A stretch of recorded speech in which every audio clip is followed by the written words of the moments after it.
Saudara, kita ke Kampung Kerukunan Malagusa di Sorong. Kampung ini dikenal sebagai kampung toleransi dan bahkan jadi percontohan. Banyak warga yang datang untuk melihat dan belajar makna toleransi tempat ini.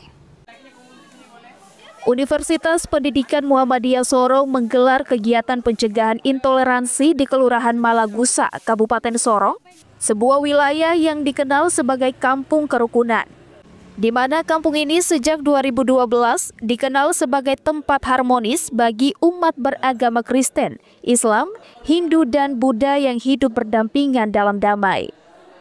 Kegiatan model mata kuliah wajib berbasis proyek ini mendorong mahasiswa belajar menyelesaikan persoalan sosial di masyarakat, termasuk pencegahan intoleransi. Pemilihan kampung kerukunan sebagai lokal pembelajaran juga karena nilai-nilai kebersamaan dan toleransi yang kuat terbangun di sana. Mahasiswa tidak hanya belajar di dalam kelas, tetapi belajar di masyarakat untuk menyelesaikan persoalan-persoalan sosial. Salah satunya yaitu tema yang kami usung itu pencegahan intoleransi. Harapannya di kampung kerukunan ini mahasiswa belajar banyak, ya, kampung yang rukun seperti ini.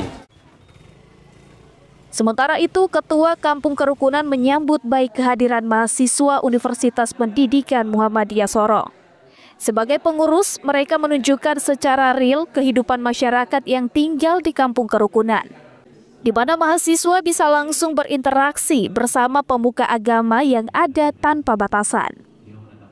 Yang kami berikan adalah kondisi alami yang terjadi di Kampung Kerukunan.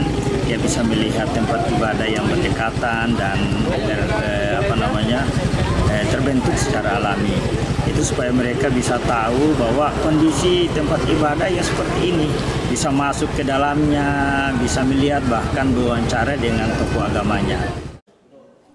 Kegiatan yang mengintegrasikan aspek pendidikan dan nilai keberagaman ini menguatkan pesan pentingnya kerukunan dan pencegahan intoleransi sebagai bagian dari upaya membangun masyarakat yang lebih baik sejak dini. Tim Liputan Kompas TV, Sorong, Papua Barat Daya.